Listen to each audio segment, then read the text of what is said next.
It's Monday, May 8th, 2017, 3:36 p.m. here in Chambly. My day just finished. I'm going to get my hair cut today because he told me, and they're getting long. I hate when they're getting this long. So, time for a trim.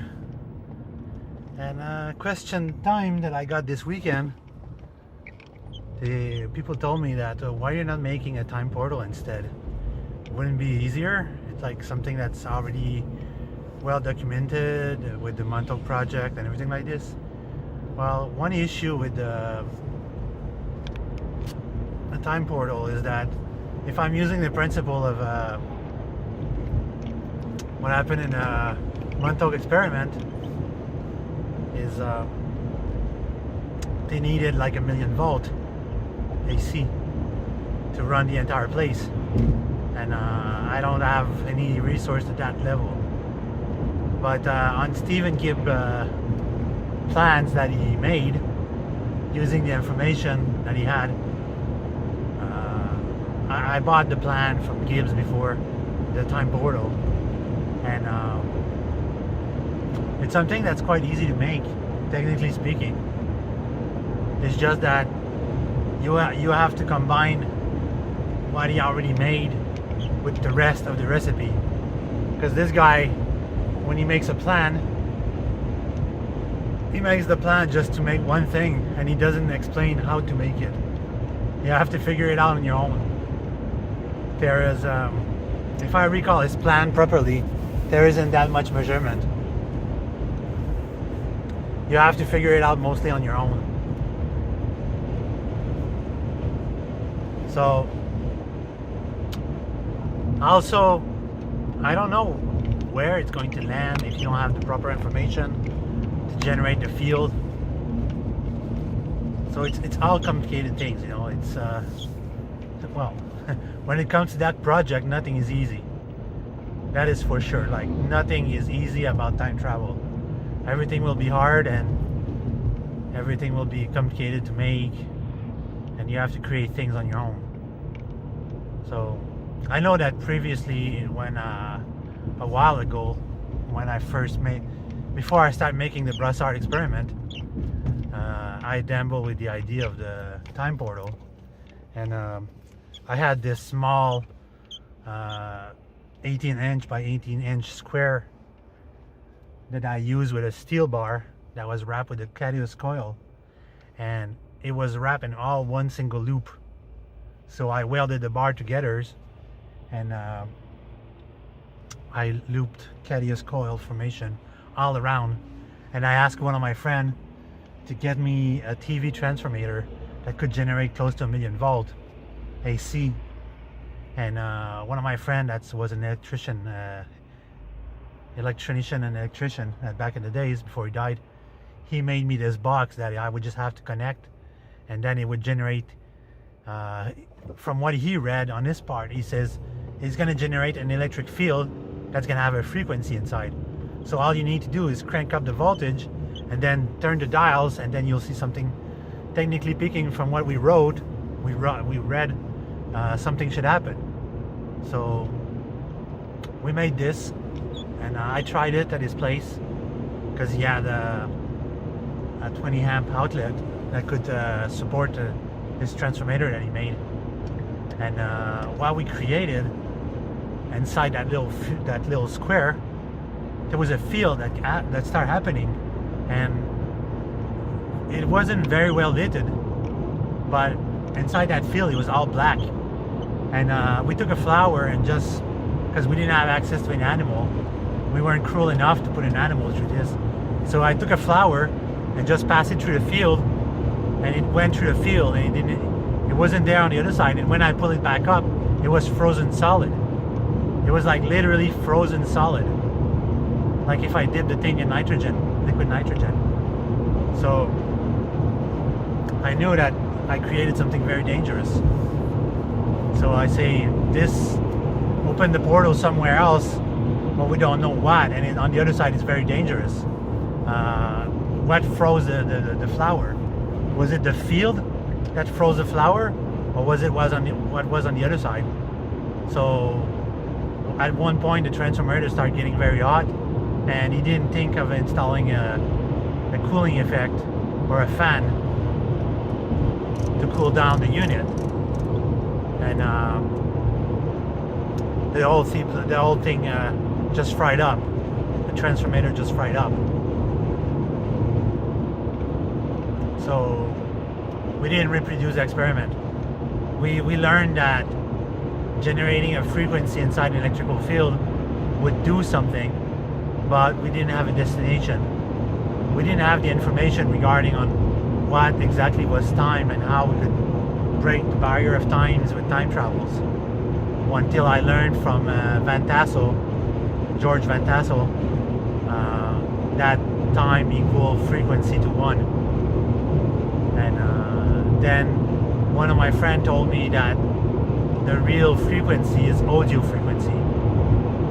Everything has to be on audio frequency.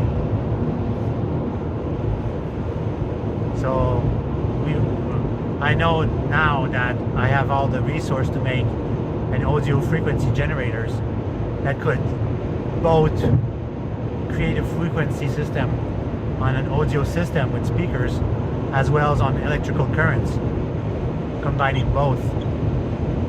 But one of the issues that we didn't know back then is I didn't have access to the GPS technology that I knew of today and back in the days, 6-7 years ago, and I could use that technology to tell the machine what to do. But that's all speculative.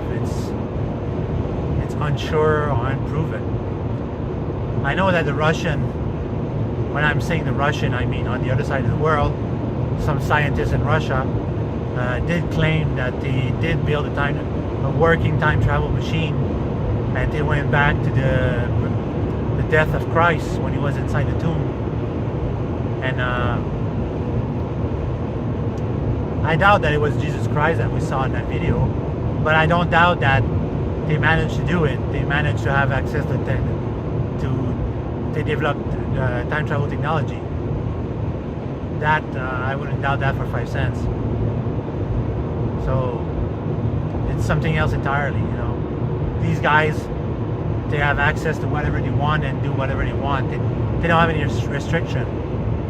Here, my biggest restriction is time and money.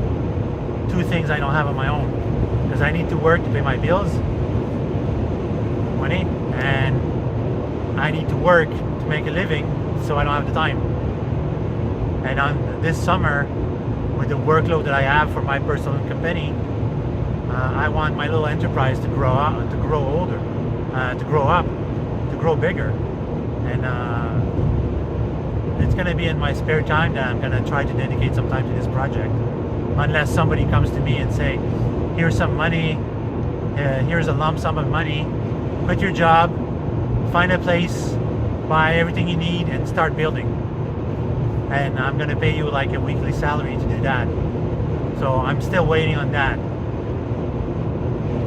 So it's all the waiting games that in our day and age, with what's happening to us as a whole society and as a planet, I'm pretty sure that 2017 is going to be major when it comes to major event. And not that I'm scared, but I'm uncertain of what will happen to us, you know. It's scary to know that, it's scary to think what could happen, what might happen, what's going to happen. Is Nibiru real? Is it going to destroy everything? Blah, blah, blah. And so on and so on. So this is going to be faster that way.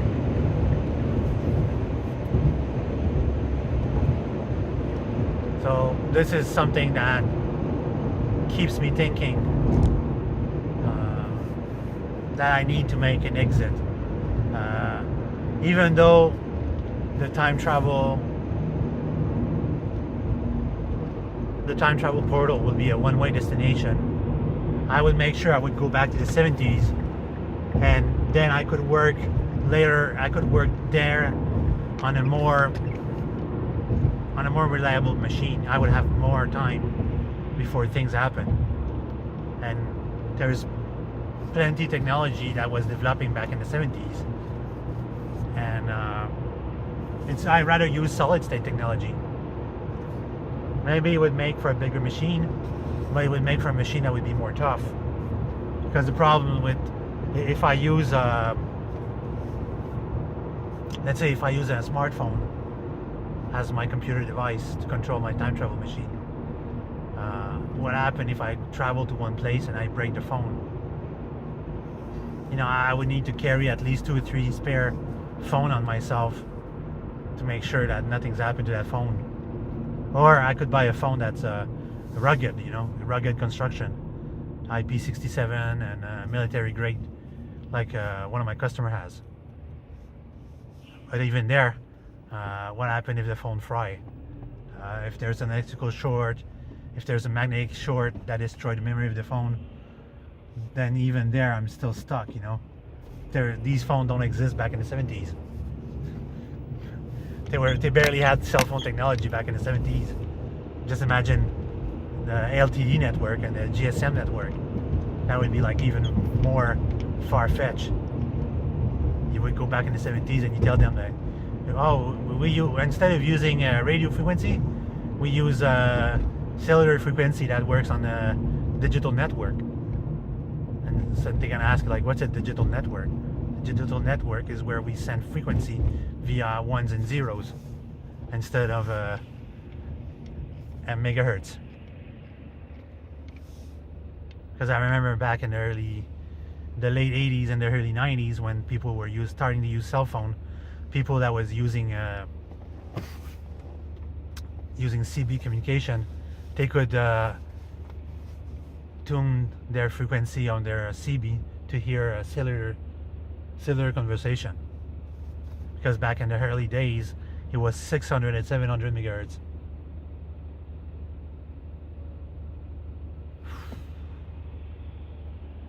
So that's pretty much it for now for today. I'm gonna do my best in the near future to find what I need to find and work on that project,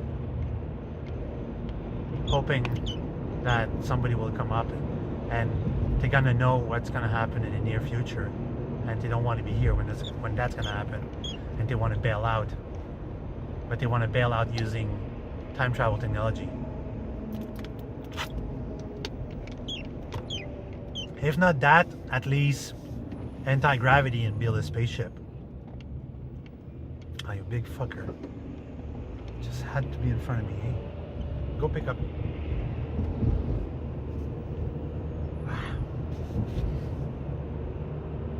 So, that's pretty much it for now. I'll catch everyone later. Have a good day, everyone.